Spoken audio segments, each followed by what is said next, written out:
เป็นวิถีชีวิตวัฒนธรรมของเราแล้วก็ก่อยใส่ไปว่าเห็นวันพระก็ต้องได้พักผ่อนโดยนอกจากนั้นก็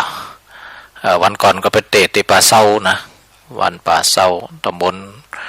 วังเหนือธรรมสัญจรมีท่านนายอำเภอนายกรองนายกท่านปลัดนี่วังเหนือนี่ก็ท่านนายอำเภอทศพลจักบุญมาเนี่ยนายอำเภอก็ได้เล็งเห็นความสำคัญนะเอาวันพระนี่แหละถือโอกาสได้ไปพบปะแล้วก็เชิญชวนหัวหน้าส่วนราชการนะตึงอปตตึงเจ้าหน้าที่อย่างนี้นะเป็นตำบลไปนะธรรมสัญจรนะพระอาจารย์ก็ต้องไปเทศต้องเสียสละกิจกรรมที่วัดตัวเก่าก็เนื่องว่าได้ไปพบได้ไปแนวความคิดไปกระตุ้นตั้งผู้นำถึงศรัทธาญาติโยมได้ตระหนักถึงต้นทุนทางสังคมโดยเฉพาะเรื่องวันพระวันศีลถ้าเฮาละเลยวันหน้าวันตามันเหมือนกับเฮาบ่มีอย่างซักอย่างที่เป็นต้นทุนต่างคนต่างอยู่มันเปราะบางมันเหมือนกับเฮาบ่ได้ดูแลต้นไม้ไว้เนาะบ่มีต้นไม้ถึงเวลาแดดร้อนมันก็ร้อนเพ็งๆแต่ถ้าเฮาได้ช่วยกันดูแลปลูกต้นไม้ไว้พอมันใหญ่โตมันได้ห่มได้เงาได้กินได้ยังนะมันดีไปหมดนะศรัทธาสาธุชนเช่นกันวัดวาอารามถ้าเฮาดูแลส่งเสริมอุปถากอุปถัมภ์หรือวิถีพุทธวิถีมันเข้มแข็งเนี่ยจนเหมือนต้นไม้ใหญ่นะเฮาก็จะได้อาศัยสิ่งเหล่านี้เป็นวัคซีนให้กับชุมชนของเฮาเป็นวัคซีนอาตมาก็พยายามไปกระตุ้นความคิดว่ามันมีวิธีการที่จะต่อยอดวันพระนะบางทีเพิ่นเอาวันพระนี่แหละนอกจากเอาไปทำบุญตักบาตรแล้วก็ถือโอกาสจิตอาสาเวลาว่างๆแต่ก่อนเนี่ยเฮาวางมาได้เนาะมาสวดมนต์กันอันนี้เฮาก็สวดมนต์กันเรียบร้อยแล้วก็อาจจะเอาปูนเอาหินเอาทรายมาเอาอิฐเอาพิมพ์อิฐบล็อกอิฐประสานอิฐมอนก็ได้เอามาก่อกันเอามาปั้นกันนี่แล้วก็บางหมู่บ้านเพิ่นก็จะถือกุศโลบายว่า7 วัน 8 วันเฮาทำบาปเป็นวิธีโลกนะทำบาปตอนนั้นวันพระในยุดย่อมปอเปิ่นหิ้วทรายหิ้วหินมาคนละถัง2 ถังเป็นการชำระไถ่บาปนี่นะเปิ่นก็มีกุศโลบายอย่างเงี้ยได้หินได้ทรายมาก็ทำเป็นอิฐเป็นตอนหลังมาอิฐสะสมได้นักเข้าเปิ่นไปเอาไปต่อยอดทำเรื่องสังคมสงเคราะห์เอาไปแปลงบ้านให้คนย้ายเอาไปซ่อมบ้านหรือแม้กระทั่งแปลงกำแพงวัดแปลงห้องน้ำให้คนนั่นคนนี้นี่ต่อยอดจากการนั้นได้จากวันพระมาทำกิจกรรมบางตีเปิ่นก่อนถือวันพระเนี่ยเอาเศษไม้เศษตอกมาวัดมาวานะศรัทธาสาธุชนเนี่ยบางจังหวัดไปหันแล้วจื่นใจเปิ่นก็หลังจากทำบุญตักบาตรสวดมนต์ใบพระหับศีลยังเรียบร้อยเจริญภาวนาเรียบร้อยกินเข้ากันเรียบร้อยเวลาว่างเปิ่นก็คนมีแหงก็เอาถ่ายทอดเอาไม้มาแกะสลักผ่องแปลงโต๊ะแปลงตังผ่องเนี่ย7 วันนี่เป็นวันของเฮาหรอเป็นวันเพื่อประโยชน์ตัวเฮา8 วันก็เอาเป็นกุศโลบายเอาวันพระนั่นนะเป็นวันเพื่อสังคมเป็นการใช้หนี้ให้กับแผ่นดินให้กับศาสนานี่อาตมาภาพก็ไปเล่าเรื่องราวข้อคิดกับผู้นำจะเนี่ยมันอยู่ที่เฮาว่าจะใจทุนกิจกรรมที่สร้างสรรค์มันมีวิธีประเลอะยกตัวอย่างว่าเวลาเขาปลูกพริกเนี่ยถ้าเขาเกิดว่าปลูกพริกปลูกจังเนี่ยโดยวิธีเดียวเนี่ยมันตั้งขึ้นซื่อๆเนี่ยบางทีมันก็ได้อย่างเดียวนะแต่ถ้าเราปรับ พิธีอยากให้พริกมันเกิดมีประสิทธิภาพเปิ่นบอกว่าเอาพริกให้มันนอนตูบลงนะมันจะแตกเป็นพุ่มใหญ่นี่พริกก็มีประสิทธิภาพนี่หันเลยยังว่าวิธีการที่เขาทำแบบเดิมๆเขาเรียกว่าเป็นต้นทุนเป็นภูมิปัญญาเบื้องต้นของเราแต่เขาก็สามารถต่อยอดพริกแพลงจากการปลูกพริกนี่นะมันมีประสิทธิภาพเหมือนกันเขาสามารถต่อยอดวิถีพุทธวิถีไทยของเขาเนี่ยเอามาให้ก่อเกิดเรื่องของใจใหม่ซอยก็ได้นะเกิดเรื่องทำอย่างอื่นก็ได้เนาะทำสมุนไพรก็นี่เชิญชวนให้ชุมชนได้ปลูกสมุนไพรวันพระมาก็หิ้วคนมาละต้น2 ต้นสมมติว่าเอาหวานต่างคนต่างปลูกฟ้าทลายโจรเนาะวันพระมาก็เด็ดมาเอามาใส่กันศีลก็ได้นะแยกสมุนไพรนะถวายเป็นพุทธบูชาเรียบร้อยเอาไปบดเอาไปตากเอาไปอบได้ฝ่าทลายโจรหรือแม้แต่สมุนไพรอื่นๆนะเนี่ยเอาสามารถเอาวันพระเนี่ยมาต่อยอดให้เกิดกิจกรรมดีงามจากคุณค่ามาเป็นมูลค่าได้เนาะมันอยู่ที่เฮานะศรัทธาสาธุชนอันนี้แหละที่อาตมาภาพได้ปีนี้เนาะปีนี้ได้จ๋าส่วนใหญ่ประเด็นนี่แหละเรื่องความสำคัญของวันพระแล้วก็เราทั้งหลายได้บูรณาการเนาะภาษาสมัยใหม่นี่นะบูรณาการต่อยอดให้มันมีสิ่งใหม่ๆที่สอดแทรกเข้ามาเพื่อให้มันเกิดพลังเกิดมูลค่าเนาะบันแน่นะเขาจะมีประเด็นสปะนะนอกจากเอามาถ่ายทอดละเอ็กละออนก็ได้วันพระประสานทั้งโรงเรียนนะวันพระน้อยนี่ก็ปออุ้ยแม่อุ้ยไปสอนละเอ็กละออนทำสวยดอกก้านี่แป้งขนมจ๊อกก้านี่มันได้ถึงนั่นนะนอกจากมันได้สมองได้สมาธิได้สามัคคีแล้วก็เกิดได้ธรรมะข้ออื่นนะละเอ็กละออนกับผูกพันระหว่างไว้มีสัมมาคารวะรู้สึกว่าปู่อุ้ยแม่อุ้ยได้เป็นครูบาอาจารย์เขาเองเนี่ยมันก็สามารถมีกุศโลบายเทคนิคภูมิปัญญาวิถีพุทธเนี่ยแหละเชื่อมโยงไปกับโรงเรียนได้สถานศึกษาได้นะอันนี้ก็เป็นแหมวิธีหนึ่งที่สามารถเหมือนกับที่ยกตัวอย่างพริกเอามาตั้งอย่างเดียวมันก็ได้นะลองพลิกแปลงดูสิเอาให้มันนอนตูบพอละโอ้ปรากฏวันนาถึงเลยเหมือนกันวันดานะวันเตรียมการเนี่ยนะถ้าปออุ้ยแม่อุ้ยเตรียมการคนเดียวมันก็ได้ดูในวงแคบๆนะได้บุญส่วนตัวน้อยเดียวนะแต่ก็ลองเอาวันดาเนี่ยย้ายไปทำกิจกรรมกับละเอ็กละออนที่โรงเรียนซึ่งเขามันจะเขามามันตรงวันพระกับวันยุดเนี่ยมันยากนะดังนั้นเขาก็ป้ากันไปแหละถ่ายทอดละออนมีสมาธิด้วยนะเกี่ยวกับสมองเนาะเคลื่อนไหวพวกเนี้ยดังนั้นเปิดถึงบอกว่าละออนเล่นปูนปั้นดินเหนียวเนี่ยมันทำให้สมองมียักษ์ทำให้สมองมีสมาธิเนี่ยนี่ก็เหมือนกันการที่จากเดิมเป็นเล่นดินน้ำมันดินเหนียวก็เอามาปั่นกับแป้งเนี่ยมาแป้งขนมจ๊อกนี่มันได้ของกินด้วยได้สมองได้สมาธิด้วย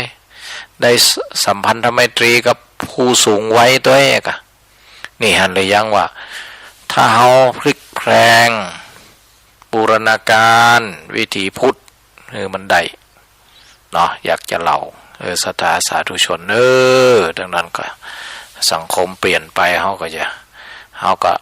ปรับบัจใจทิ้งนะปรับเปลี่ยนมันได้เนื้อหาสาระดังเก่าเองก็ฟังเพลงธรรมะสักเพลงเนาะ เพลงอย่างดีเนี่ยมีอยู่ในนี่อย่าท้อทำบุญนะ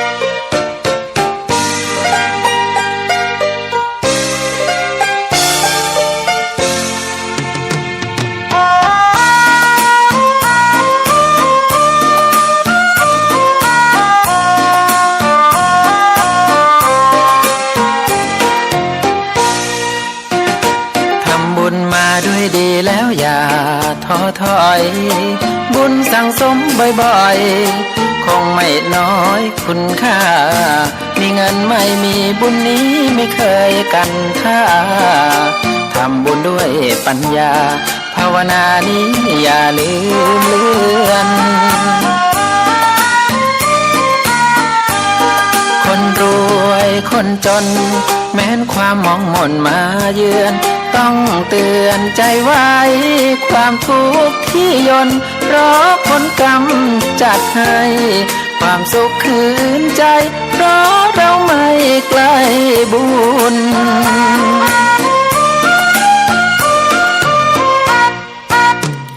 บุญจะยังให้เราถึงฝั่งความฝันบุญส่งเสริมใจมันช่วยสร้างสรรค์ไม่วุ่นคนมีบุญเต็มใจเขาไม่เข้มไม่คุณแรงใจได้จากบุญนำทางถึงรุ่นลูกหลานครองกายวาจาและใจจนกว่าเบิกบานให้ทานถือศีลและภาวนาเสริมปัญญาไม่สิ้นฝันในแดนดินสมทวินทุกอย่าง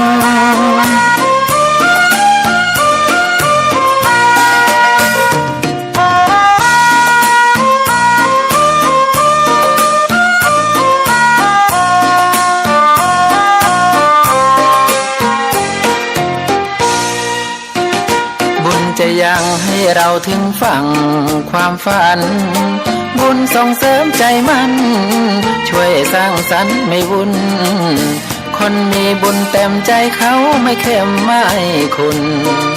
แรงใจได้จากบุญนำทางถึงรุ่นลูกหลานครองกายวาจาและใจจนกว่าเบิกบานให้ทานถือศีลและภาวนาเสริมปัญญาไม่สิ้นฝันในแดนดินสมทวินทุกอย่าง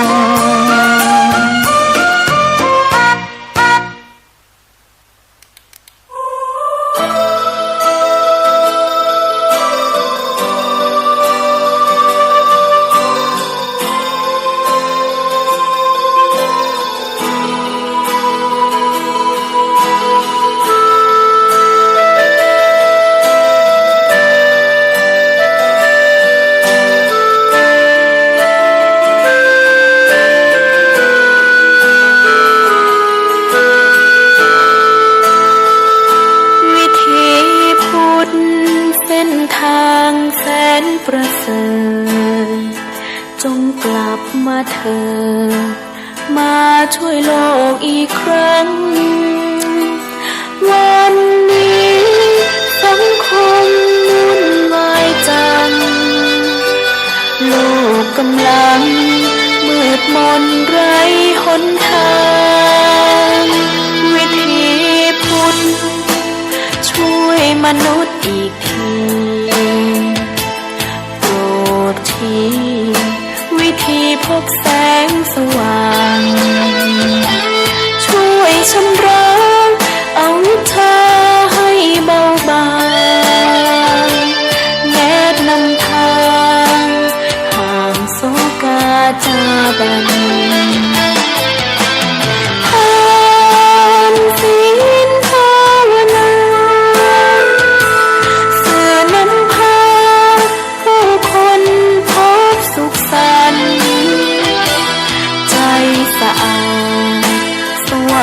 สงบนิรันดร์ทางนี้เท่านั้นสันติภาพจะคืนมาวิธีพุทธชุดโลก พ้นภัยตื่นเถิดชาวไทย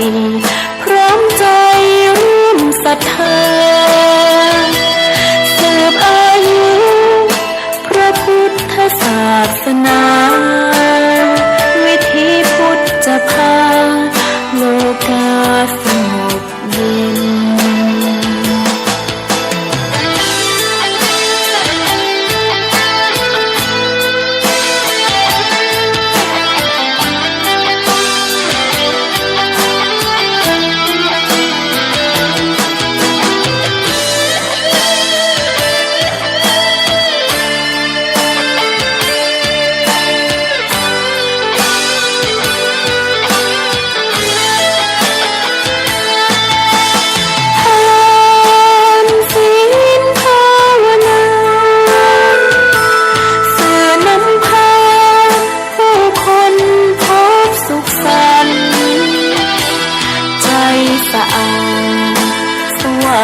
สงบนิรันดร์ทางนี้เท่านั้นสันติภาพจะคืนมาวิถีพุทธฉุดโลกให้พ้นภัยตื่นเถิดชาวไทยพร้อมใจร่วมศรัทธาสืบอายุพระพุทธศาสนาวิถีพุทธจะพาโลกาสงบเย็นเ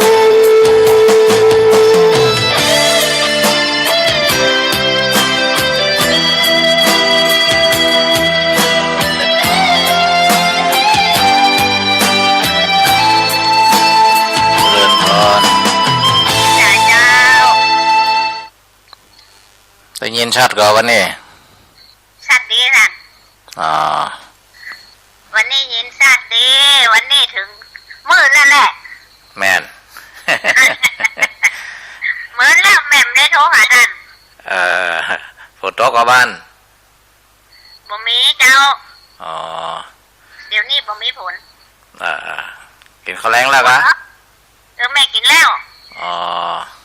กินข้าวแกงผักกาดก็ตกแม่ก็ตกสัก 4-5 โมงนี่ก็หาตกเจ้าแต่แรงนี่ตกจัดหนักนักอะไรพุ่นแม่นตกจัดหนัก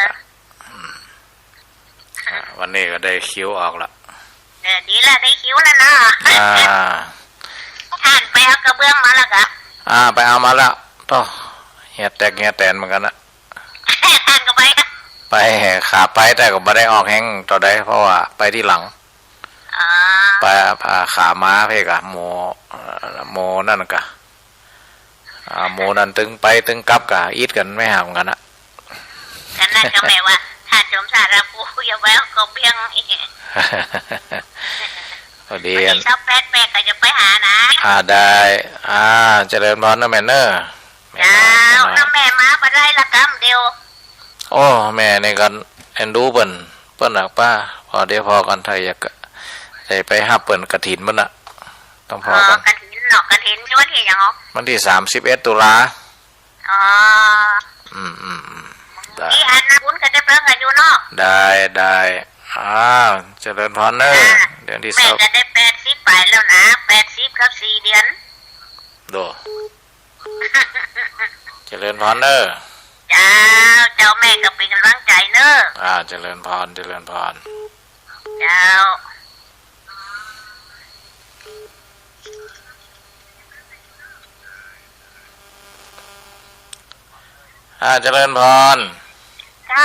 ค่ะเจ้า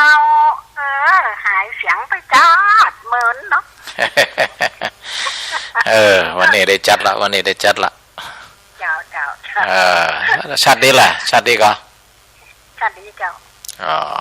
ได้สบายดีเนาะฝนตกฝนโอ้ตกจะนักอะตกแถวอันปุ่นนะลักกิโลยักมานะมาถึงเพ่ตกนักจ้ะแม่นมันหายใส่บัตรตกนะน่าตกตัวป้อมหาหนทางอะตกนักมันจะเข้าหน้าหนาวแล้วมันจะตกเป็นยอมกันอะได้รักษาสุขภาพนะแม่เนอร์จ้าเจริญพรแม่ แม่สมบูรณ์เนาะบ้านไหลศิลาทองอ๋อก็เหมือนนักแกเนาะเป็นหลายเดือนก็ที่พระอาจารย์มาได้มาจัดนะ แต่ก็ได้หันหน้าหันตากันอยู่นะก็มีกิจกรรมมีกิจกรรมหันกิจกรรมนี้เนาะก็เรียกว่านะกะมันถึงงานหลายงานหลายตำแหน่งนี่นะมันถึงมีงานหันงานนี้โอ้ถึงบ่ค่อยได้พักอ่ะก็อาศัยมีความสุขกับมันอะศรัทธาญาติโยมเนาะมีความสุขกับมันอ้าวก็วันนี้กับ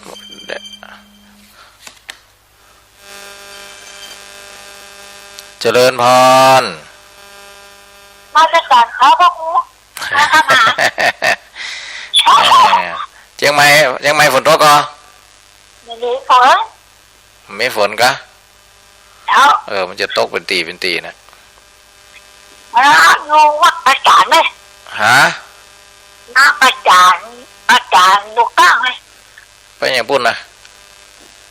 ไอ้หลานเป็นเด็กจันทระ อ๋อ น้าเป็นที่สาวหลานเป็นสาวเอ็ด ก็เลยไปอยู่ยาวปุ่น เออทำไมอยู่ยาว ก็ดีละได้หมวนได้งั้น ไม่เริ่มเล่นยินอะไรอ่ะ แม่นละมันก็เวลาผ่องแล้วก็โปรแกรมบดีผ่องนี่นะรักษาสุขภาพเลยยายแม่พรเนอร์ ที่การเจ้า แม่พรปูนนะสันกำแพงปุ่นนะมันล่องวัวแดงเจริญพร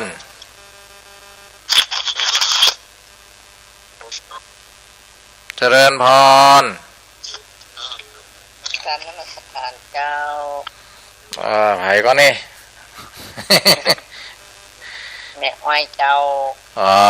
แม่อ้อยกินข้าวแล้งแล้วแม่อ้อยยังมากินเนี่ยกำลังดาหัวไปขายอันปลูกขายของไงกาดไหนก็ไปขายอันขายแถวซอย7ไปถึงซอย1อันละทีไปขายขายตั้งร้ายเอากะมาขายตั้งร้ายเจ้า จอดไปขายเป็นขายตั้งร้ายเอาว่าใครต้องการก็เอาไปห้อยหน้าประตูนะ วันพระก็ขายในวัดแกงง่อมเนาะแกงง่อมอยู่ก็อยู่ไม่ได้แม่นละเสียเวลาแม่นไว้เฮากับแกงง่อมเนี่ยนะเพราะปัจจัยแต่ก็มันปัจจัยเรื่องสำคัญอย่างหมอกพออยู่พอกินน้องสาวสมหวานมันจะมีอย่างว่าต่างออกกำลังแข่งกำลังขาอะไรเงี้ยใช่ค่ะอันอยู่ก็อยู่ไหนเป็นยาอายุวัฒนะได้เคลื่อนไหวเคลื่อนไหวนี่ว่าลูกทรงเขากินเดือนกิน30 วันมึงจะไปยังนี่เพราะมันได้ยุ่มได้นะถ้ามันได้เนี่ยอย่างนี้เหมือนรถติดจอดไว้มันเมินอ่ะเดี๋ยวสตาร์ทมันติดมันนั่งท่ากินก้องกินไข่อะไรได้คนเดียวแม่นดีละยายเนาะวันที่อย่างก็ตีมีนั่นนะอย่างก็มีเตะกะนี่กระถินกันยังกระถินวันที่31ปุ่นน่ะ31 ตุลาป่ะนี่ได้จะไปอยู่ได้เพราะว่าจะเอารถเข็มบ้านเนี่ยไปก้อนมันก็บอกแม่คำมีขอมาอันในสิปุนขอมาฮับได้มาได้ไปมื้อละได้แม่คนใดก็มาตันเปิ่นคนใดก็มาตันเปิ่นเจริญพรนะกราบนมัสการเจ้าเจริญพรเจ้าเนี่ยก็เป็นคนที่ขยันเนาะแกงอันแป้งข้าวต้มข้าวนมแกงง่อมเป็นยาอายุวัฒนะนะศรัทธาญาติโยมทั้งหลายได้ยิบหนังสือมานี่เล่มเนาะก็เป็นหนังสือของนักปราชญ์เพิ่นได้ประมวลเกี่ยวกับความสำคัญของพุทธศาสนานะเนี่ยเพิ่นก็ได้เล่าเรื่องราว พื่อเขาได้ทบทวนนะนี่พระพุทธศาสนาในฐานะเป็นศาสนาที่ประชาชนส่วนใหญ่ของประเทศนะมันทำให้เขาคนพูดเขาเนี่ยก็ไม่ได้ใจความรุนแรงเนาะศรัทธาญาติโยมนะ ไม่ได้ใจความรุนแรงเป็นคนส่วนใหญ่ก็จริงบ่ได้รังแกไผบ่ดูถูกไปอยู่กันได้เนี่ยทำมือเป็นโจกดีแต่ประเทศอื่นมาได้นะบางทีนะมันบางศาสนาที่มันมีหนักปั๊บมันก็จะมาไปคัดแย่งกันทะเลาะกันเนาะเจริญพร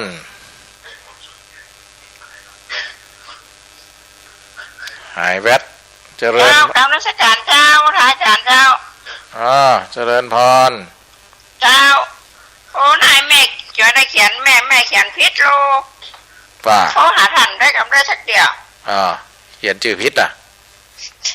ใช่เขียนเลขพิษเจ้าเป็นเจ็ดหรือเขียนหกแล้วกันอย่างก็ว่าที่วันจะไปอยู่วัดวันนั้น3 คืนนะเขาหาทันกับมาฮับสักเดียวเป็นน้ำใจเป็นพิษต้องมาแล้วกะไปแล้วเจ้าวันที่10มาที่13เจ้าได้กันเกิดที่แม่แม่เกิดวันที่11แม่เลยไปทำบุญที่วัดอันนี้10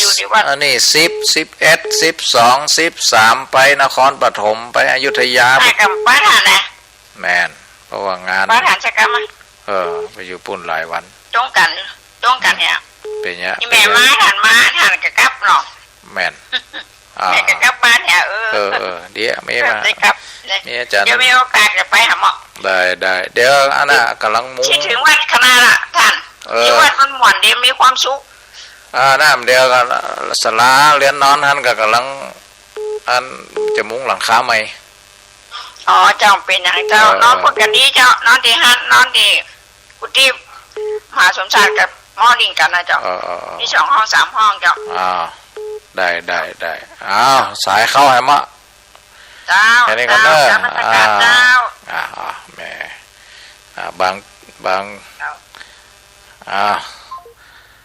างเบอร์ก็ได้เม้มไว้บางเบอร์ก็ของสูงมาอภัยเนาะว่าพระอาจารย์จะได้บางคนก็ตักจื่อถูกบางคนก็ตักจื่อบ่ถูกบ่ได้หู้จื่อบ่ได้เม้มจื่อผ่องบ่ได้เม้มจื่อผ่องนะศรัทธาญาติโยมให้โทรมาแหมก็โทรมาใหม่เนอะช่วงนี้ก็พอมีเวลาเนาะถ้าบ้านโทรก็ได้ธรรมะไปวันนี้ก็ได้ปรารภธรรมะเพื่อเป็นกำลังจิตกำลังใจหมู่เฮานะสัมมาทิฏฐิความเห็นถูกเนี่ยมันทำหล่อเลี้ยง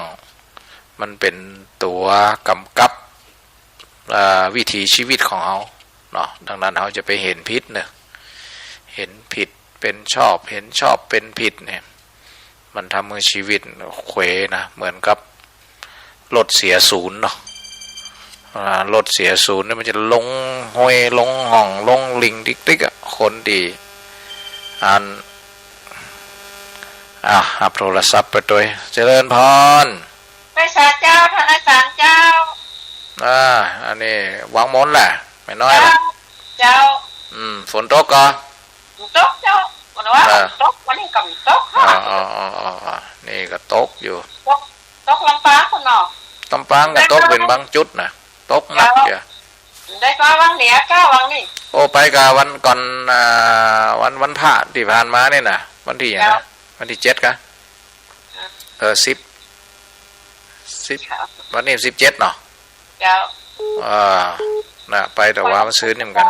เจ้ากำลังใจอาจารย์นะเจ้าเจริญพรเจ้าไว้สาเจ้าเจริญพรสายเข้าให้มาเจริญพรเจ้านักการเจ้าพระอาจารย์เจ้าอันนี้มาได้เม้มจื่อว่าจื่อยังก็ที่บัวเจ้าอยู่ทางใดนี่บ้านดงชัยได้ยินชัดอยู่เนาะชัดเจนเจ้าเจริญพรแม่บัวอาจารย์มาเข้ารายการเมินแล้วเนาะเมินอ่ะเจ เจริญพรแค่นี้ก็เนื้อสายเข้าไอ้มะ วันนี้ก็เลยเปิดโอกาสเจริญพร มาตรการเจ้าท่านอาจารย์เจ้า นั่นมาแล้ว อันนี้เซ็ง บ้าน อันนี้เซ็งเหมือนไห บ้านกลวยมาละ กับมันกดยกที่สามก็ไปเจอกันอยู่นอกเจ้าเอาของหวานไปเนอะจากวันนั้นก็เอาของหวานไปเจ้า สาธุสาธุนะฟังมา เป็น สร้าง กำลังใจเนอะท่านอาจารย์เจ้า เจริญพรเด้อ สาธุครับ อันนี้แม่กับแก้วนะบ้านกล้วยก็ได้สร้างบารมีตามโอกาสอันเหมาะอันควรนะมนุษย์เขาก็จะมีฝ่ายดำฝ่ายขาวถ้าเขาเอาบะยะอย่างเลยดำมันกันดำมันกันนักติ๊กๆนะถ้ามันมีดำอย่างนั้นสัญลักษณ์ศาสนาเต๋าเนาะที่ในวงกลมมันก็จะมีขาวกับดำนะเปิ่นก็สอนให้เขาว่ามนุษย์เขาจะมีสัญชาตญาณดิบคือกิเลสตัณหาขาวเนี่ยก็เป็นพลังหยินเนาะเป็นพลังแห่งธรรมะนะถ้าปรัชญาของอันตะวันตกนะซิกมันฟรอยนะว่าโดยจิตเนี่ยเปิ่นก็จะมี3ตัวนะตัวอิดเนี่ยอีโก้ซูเปอร์อีโก้นะตัวอิดเนี่ยก็เป็นเรื่องของสัญชาตญาณดิบแต่อีโก้มันก็เป็นเรื่องของความต้องการนะอัตตา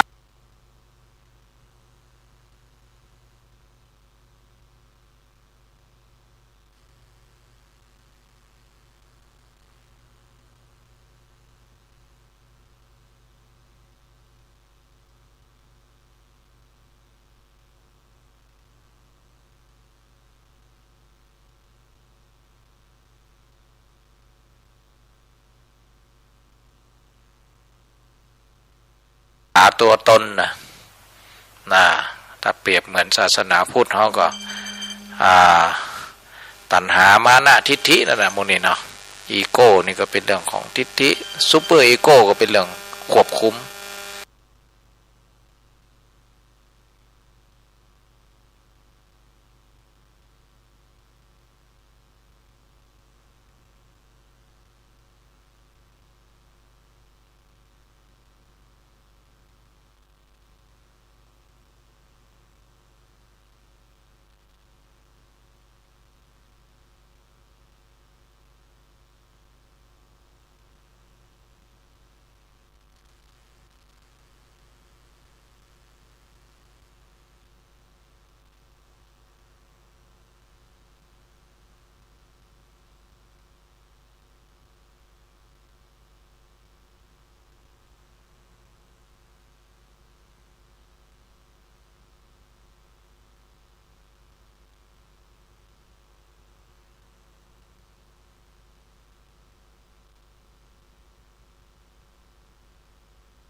แต่งานแฟนวอลเลย์บอลเนี่ยไปเชียร์เนี่ยมันไม่เชียร์เหมือนต่างประเทศนะต่างประเทศเนี่ยเชียร์ทีมตัวเก่านะอันนี้คนไทยเนี่ยเชียร์มดของกินของรางวัลนักกีฬาออกจากสนามมาเนี่ยตัวของพลังเนี่ยเขาได้สังเกตว่าได้หล่อหลอมมาจากหลักฐานของพระพุทธศาสนาเป็นคนที่หูจักฮือเนี่ยมันอยู่เบื้องหลัง ถ้าเขา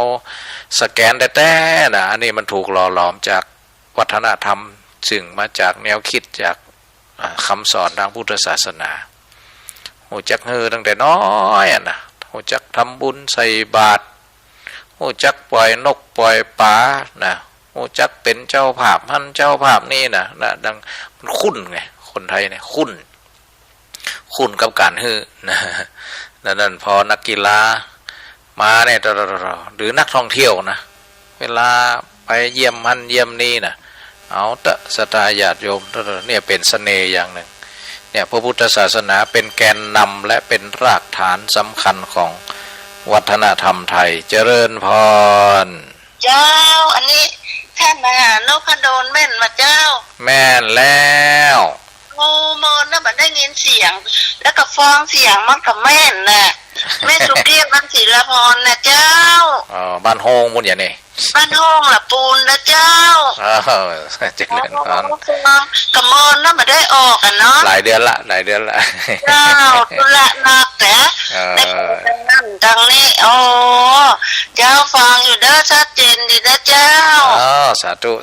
เจริญพรแม่เด้อสาธุเจ้า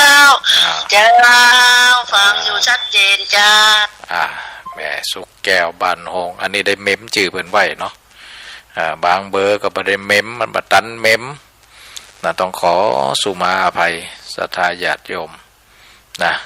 ก็ได้ได้จ่าได้ให้กำลังใจ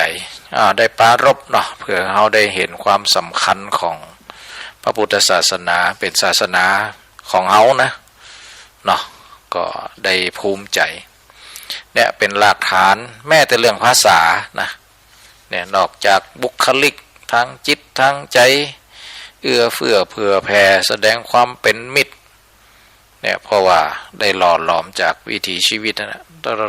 เวลามันถึงหอมแห้งหอมบุญนี่นะมันทำให้เฮาบ่ได้บางทีนี่ไผจะมาชาติไหนประเทศไหนบ่ได้ตั้งแง่ตั้งอย่างอ่ะเพราะมันเป็นวิถีพุทธของเฮานะเวลากินตาลนะมันฟ้อนเวลาง่ายว่าเวลาฟ้อนหน้าควาตาลนะหอมแห้งกันนั่นนะบ่ได้ไปว่าเฮาไปฟ้อนเฉพาะบ้านเฮากันของเฮานะเนี่ยมันเป็นหล่อหลอมสลายความเป็นตัวเป็นตนความใจแคบนี่นะดังนั้นวิถีชีวิตแม้แต่การฟ้อนงานประเพณีเฮามีวิถีชีวิตเนี่ยมันเลยต่างประเทศมาถึงนะว่าคนไทยทำไมมาเวลาจะห่อไปซื้ออาหารเนี่ยนะจิ้มฟรีซื้อมันเป็นยังยิ้มไปก่อนเนี่ยนะนี่คนต่างประเทศเขามีอย่างนี้ในโลกนี่นะนี่ก็เพราะนี่กะเขาคุ้นเคยแม่กระทั่งว่ามันมาจากไหนหล่อหลอมมาจากเวลาเขาไปวัดไปวาเนี่ยญาติกำใจลูกกำใจตูเจ้าพระเน้นของเขานี่นะบางทีกำใจญาติเขาก็ถวายด้วยความเต็มใจเนี่ยมันเป็นหล่อหลอมมาจากศาสนาพุทธนะเนี่ยเขาจงภูมิใจเนาะหรือแม้กระทั่งภาษาเนาะภาษาบาลีนี่นะมาจากพุทธถึงนั่นนะคำว่าอาหารรถยนต์บุตรครูภรรยาอาจารย์มหาวิทยาลัยบาลีสันสกฤตมาถึงนั่นมาเป็นต้นทุนที่เขาได้ยิบมาไวยากรณ์ภาษาก็มาจากภาษาบาลีนะศรัทธาญาติโยมหรือแม้กระทั่งศิลปะภาษาย่ำปวรรณคดีนะดนตรีต่างๆนะมาจากศาสนาถึงลองไปแหล่งท่องเที่ยวค่ะฝรั่งนี่ถึงลองไปดูจินตนาการประติมากรรมแนวคิดวัดหล่องคุณเจียงไฮ้นะเอาหันหรือยังศิลปะจิตรกรรมฝาผนังแต่ละวัดแต่ละวานะแนวคิดพระเวสสันดรกายังกาฝรั่งถึงหรอนี่มันเป็นมนต์เสน่ห์ที่ทำให้เป็นเอกลักษณ์หรือแม้กระทั่งวัดติดท็อป 10 1 ใน 3บางทีก็1 ในโลกที่นาแอลก็คือวัดพระแก้วสมัยรัชกาลที่1 ได้สร้างวัดสร้างพระบรมมหาราชวังนี่นะวัดพระศรีรัตนศาสดารามที่เขาเรียกว่าวัดพระแก้วที่กรุงเทพนี่นะสร้างบ้านสร้างเมืองโตเอาศิลปินที่เปิ่นได้ศิลปินระดับท็อป10น่ะทั่วประเทศนะเอามาสร้างมาแปลงนะที่วัดพระแก้วถามว่าศิลปินฝีมือดีที่อยู่ตามจังหวัดต่างๆได้มาจากไหนก็มีประสบการณ์แปลงวัดแปลงว่าแปลงอันแปลงนี้เอาสังเกตพระเน้นเห็นน้อยตะกอนนะครั้งแรกได้เป็นลูกมือหลวงพ่อเจ้าอาวาสที่เก่งพอเก่งไปเก่งมากประณีตขึ้นงามขึ้นนี่ก็กลายเป็นศิลปินที่ทรงคุณค่าก็ได้รับมาจากพุทธศาสนานี่แหละนะข้อที่3ที่หนังสือเล่มนี้ได้กล่าวไว้นะพระอาจารย์ก็จะรวบย่อเอาเนาะนะพุทธศาสนาเป็นศูนย์รวมจิตใจทำให้เกิดความสามัคคีของคนในชาตินะบัดเดียวนี่เขาอาจจะมองว่าคนแตกแยกนะแต่เขาไปพอเนื้อแท้แท้ๆนะอย่างฝรั่งเขางงอ่ะว่าเอ้าได้ยินข่าวประท้วงกันประท้วงกันนั่นการเมืองนะลงถนนกันนึกว่าคนไทยแตกแยกมาแอวตามศอกตามซอยไปแอวตามวัดตามว่ามันใจนี่เป็นว่าสนุกสนานแห่บ้องไฟตลอดเวลาร้อยกระทงนะต่อมีสอดแสกนะมีความสมัครสมานสามัคคีเกิดขึ้นหรือแม้กระทั่งหอมแห้งกันนะมีลงทนลงทานมีดนตรีนะจิตอาสาทั้งนั้นนะอย่างพระอาจารย์ขนาดวัดพระอาจารย์นะอยู่ป่าไปนะพระอาจารย์มีงานมาได้เดี๋ยวผมจะเอาดนตรีไปช่วยเนอะนะเดี๋ยวนั่นมีช่วยเนอะนี่แล้วแต่ละคนนี่อยู่ต่างเดี๋ยวเอาจังฟ้อนเนอะเนี่ยจังฟ้อนเนี่ยมาสามัคสมานสามัคคีกันนะบ้านนั้นคน1 2 คน3 คนนี่หันเลยยังเอามาหอมกันหอมแห้งหอมความโห่หอมมันต้นทุนเป็นศูนย์รวมเนาะนี่แต่ก่อนเนี่ยอาจจะไว้หนุ่มสาวเนาะมาเดี๋ยวนี้ก็ไว้เนี่ยก็ยังรักษาหีดห้อยกันอยู่เป็นศูนย์รวมจิตศูนย์รวมใจนี่หันหรือยังศรัทธาสาธุชนทั้งหลายก็ล้วนแล้วแต่ได้พลังจากพระพุทธศาสนาข้อที่4นะพระพุทธศาสนาเป็นสถาบันกู้กับสถาบันหลักของศาสนาของชาตินะก็คือชาติศาสนาพระมหากษัตริย์ถามว่าทำไมถึงจะรองรับนะก็ดูที่สีธงเนาะธงสีแดงชาติสีน้ำเงินกษัตริย์สีขาวหมายถึงศาสนาแต่ถ้าเอาความหมายแต่สีขาวนี่หมายถึงพระพุทธศาสนาเลยนะศรัทธาสาธุชนทั้งหลายนะในหนังสือตีพระบาทสมเด็จพระมงกุฎเกล้าเจ้าอยู่หัวเนี่ยได้ความหมายไว้ว่าขอพร่ำรำพันบรรยายความคิดเครื่องหมายแห่งสีทั้ง3งามถนัดขาวคือบริสุทธิ์สีสวัสดิ์หมายพระไตรรัตน์และธรรมะคุ้มจิตไทยเนี่ยนะหมายพระไตรลักษณ์ก็คือพระรัตนตรัยนะสีขาวก็คือพระพุทธศาสนาแดงคือโลหิตเหล่าไซซึ่งยอมสละได้เพื่อรักษาชาติศาสนาน้ำเงินคือสีโสภาอันจอมประชาทะโปรดเป็นของส่วนองค์จัดริ้วเป็นทิวไตรลงค์จึงเป็นสีธงที่รักของเราชาวไทยนี่ดังนั้นก็เป็นสถาบันได้กู้กับชาติบ้านเมืองวันก่อนอาตมาภาพที่ไปประชุมที่นครปฐมเนาะแล้วก็ไปวันที่10-11เนาะอยู่นครปฐมพุทธมณฑล12ก็ว่างอย่าวันก็เลยถือโอกาสไปกราบพระไปไหว้พระตามวัดสำคัญทางประวัติศาสตร์ที่อยุธยานะก็มีวัดกษัตราธิราชวัดกษัตราธิราชเนี่ยก็ไปกราบสมเด็จพระพนรัตน์วรรณรัตน์ซึ่งเป็นอดีตเจ้าอาวาส นะเป็นอาจารย์ของนะสมเด็จพระนเรศวรมหาราชด้วยนะได้ไปกราบพระสำคัญวัดธรรมิกราชเนี่ยวัดธรรมิกราชก็เป็นวัดน้อยๆนะแต่ว่าโครงวิหารใหญ่ขนาดเสาสูงใหญ่ที่ซากปรักหักพังนะก็เลยถามโยมที่เป็นอยู่ประจำที่ขายกระเบื้องเนาะบูชาก็เลยถามว่าทำไมหูปสมเด็จพระนเรศวรอนุสาวรีย์ของพระองค์หูปปั้นของพระองค์ถึงมาอยู่วัดนี้เปิ่นบอกว่าวัดธรรมิกราชเนี่ยบัจจัยวัดที่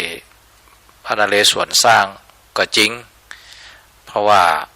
วัดที่พระนเรศวรสร้างเป็นวัดนางปลื้มอย่างนี้นะเนาะเปิ่นก็บอกว่าที่วัดนี้มีหูพระนเรศวรก็คือทุกวันพระนะพระนเรศวรทำบัดได้มีกิจอย่างก็จะมาเสด็จมาฟังธรรมที่วัดแห่งนี้นะวัดธรรมิกราชวัดตึกเนี่ยวัดพระเจ้าเสือนะอาจารย์ก็ไปถือโอกาสได้กราบพระที่สำคัญทางประวัติศาสตร์นะวัดอย่างนี้วัดพนัญเชิงวัดชัยมงคลวัดหน้าพระเมรุวัดธรรมนาพระเมรุก็มีวัดเป็นวัดเดียวที่พม่าไม่ได้เผานะโอ้เป็นวัดพระประธานในโบสถ์ที่เป็นพระทรงเครื่ององค์ใหญ่นะศรัทธาสาธุชนทั้งหลายก็เราวันหลังก็จะนำมาเล่าเนาะเพราะว่าได้มีโอกาสได้กราบพระไหว้พระศักดิ์สิทธิ์โอ้เกือบทั้งวันเลยนะวันนั้นนะถือโอกาสก็ถึงเรื่องพุทธศาสนาเกี่ยวกับสถาบันพระมหากษัตริย์เนาะในหลักศิลาจารึกเกี่ยวกับสุโขทัยพ่อขุนรามคำแหงได้พ่อขุนรามคำแหงเจ้าเมืองสุโขทัยนี้ทั้งชาวแม่ชาวเจ้าช่วยนางลูกเจ้าลูกขุนนะทั้งสิ้นทั้งหลายทั้งผู้ชายผู้หญิงฝูงถ้วยมีศรัทธาในพระพุทธศาสนาทรงศีลเมื่อพรรษาทุกคนนี่โดยภาพรวมก็คือว่าถึงประชาชนทุกหมู่เหล่าศรัทธาถึงไม่ยิ่งพอใจถึงคนทุกระดับถึงลูกเจ้าขุนมุนนายมีความศรัทธาในพุทธศาสนาแล้วก็มีถือศีลอย่างเคร่งครัดในเขาพรรษานะทีนี้ถึงเรื่องพระนารายมหาราชเนี่ยพระองค์ที่พระเจ้าหลุย14เนาะได้มีกระแสอยากจะให้พระองค์เนี่ยเขาหลีดมานับถือศาสนาคริสต์นะพระสมเด็จพระนารายณ์ก็ตรัสมีพระกระแสรับสั่งตอนหนึ่งว่าพระเจ้าหลุยที่14จะให้เราเข้ารีดดังนั้นหรือเรื่องนี้เป็นเรื่องใหญ่มากเพราะในราชวงศ์ของเราก็ได้นับถือพระพุทธศาสนามาช้านานแล้วจะให้เราเปลี่ยนศาสนาอย่างนี้เป็นการยากอยู่และถ้าพระเจ้าผู้สร้างฟ้าดินจะต้องการให้คนทั่วโลกนับถือศาสนาอันเดียวกันแล้วพระเจ้ามิจัดการให้เป็นเช่นนั้นเสียแล้วหรือเนี่ยโอ้ยพระองค์ได้มีพระกระแสพูดยังไงวันเน็ตนะจุกเลยนะเนาะถึงเรื่องว่าบรรพบุรุษก็นับถือพุทธศาสนามาเหมือนจะให้เขาเปลี่ยนกระดูกกระไรอยู่แต่ถ้ายังไงวะถ้าพระผู้เป็นเจ้าเป็นมีเดชมีฤทธิ์มีเดชมีความต้องการที่อันก็ย่ำโดนบันดาลเสียไอ้นะลักษณะจีใน ศาลพระเจ้าตากสินมหาราชนะที่วัดอรุณราชวรารามมีตอนหนึ่งว่าอันตัวพ่อชื่อว่าพญาตากทนทุกข์ยากกู้ชาติพระศาสนาถวายแผ่นดินให้เป็นพุทธบูชาแด่พระศาสนาสมณพุทธโคดมให้ยืนยงคงท่วน 5,000 ปีสมณพราหมณ์ชีปฏิบัติให้พอสมเจริญสมถะวิปัสสนาพ่อชื่นชมถวายบังคมรอยบาทพระศาสดาคิดถึงพ่ออยู่คู่กับเจ้าชาติของเราคงอยู่คู่พระศาสนา พุทธศาสนาอยู่ยงคู่องค์กษัตราพระศาสดาฝากไว้ให้คู่กันเนี่ยอันได้ยังว่าถ้าอูถึงนัยยะนี่นะพระเจ้าตากสินเขาปูชาติบ้านเมืองถวายเป็นพุทธบูชาเป็นสมบัติกับพระศาสนาคู่กันนี่เราทั้งหลายได้ศึกษาประวัติศาสตร์ก็จงช่วยกันเนาะปกป้องคุ้มจุนอุปถากอุปถัมภ์พระพุทธศาสนารัชกาลที่1เนาะประกาศพระราชปณิธานตั้งใจจะอุปถัมภ์พกยกพระพุทธศาสนาปกป้องขอบขันธสีมารักษาประชาชนและมนตรีนี่รัชกาลที่1นะแล้วก็รัชกาลที่6เนาะนี่ก็แต่ละรัชกาลก็ล้วนแล้วแต่ทรงอันนี้ถึงนั่นนะดูรัชกาลที่5หน่อยเนาะฟังนะพระราชอันนี้เปิ่นก็ขันที่พระองค์มีพระราชหัตถ์เลขาถึงเซอร์เอ็ดวินอาร์โนลผู้แต่งหนังสือประทีปแห่งเอเชียนะณกรุงลอนดอนนะเปิ่นมีไว้ว่าพระราชบิดาของฉันได้ทรงเสียสละเวลาเป็นส่วนใหญ่ได้ศึกษาและคุ้มครองศาสนาของชาติ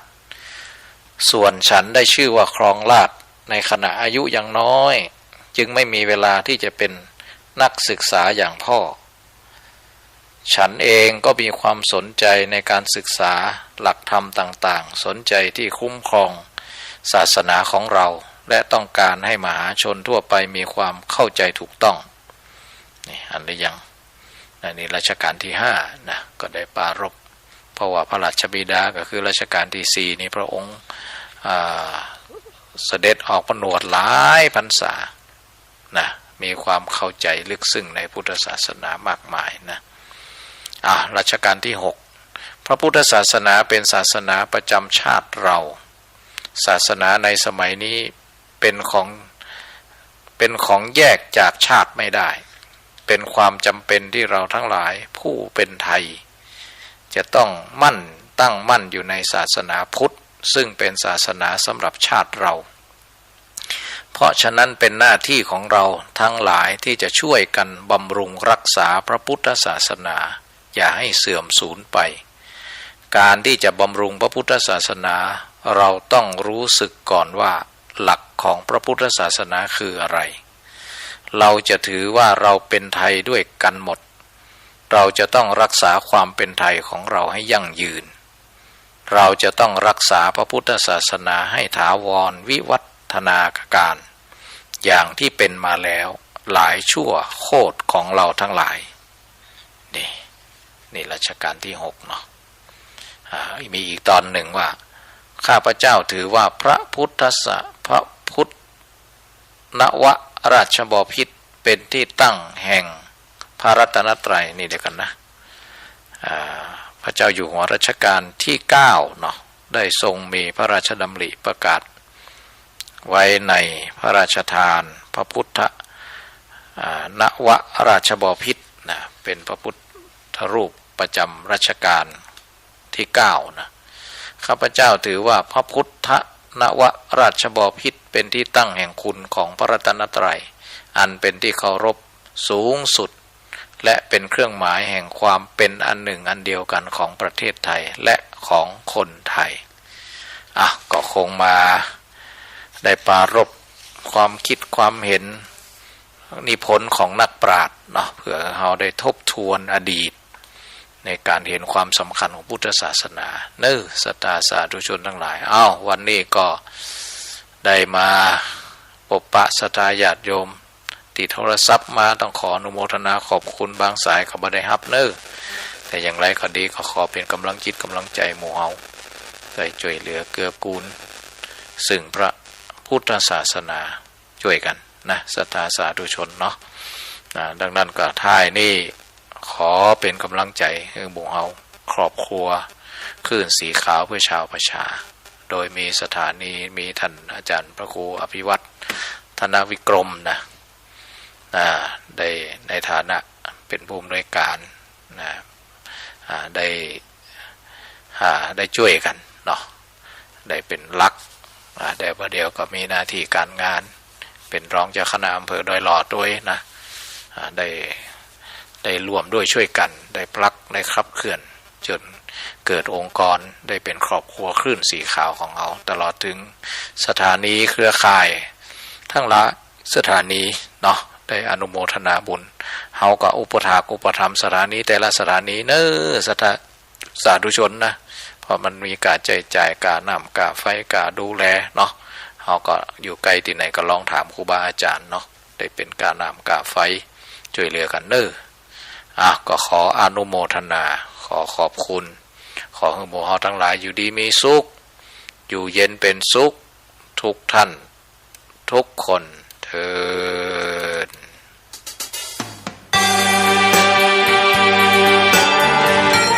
อากาศก็ร้อน คนก็เผา เอาจะได้กันดีพี่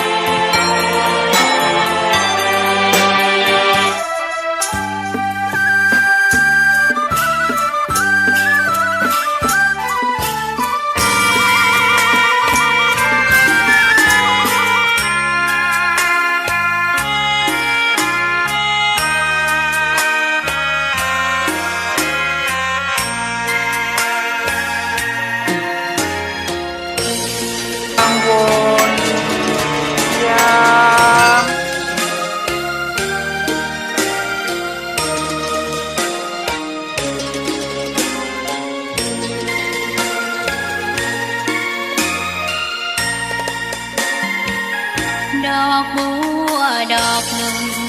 ตึงใจไว้เพื่อบูชา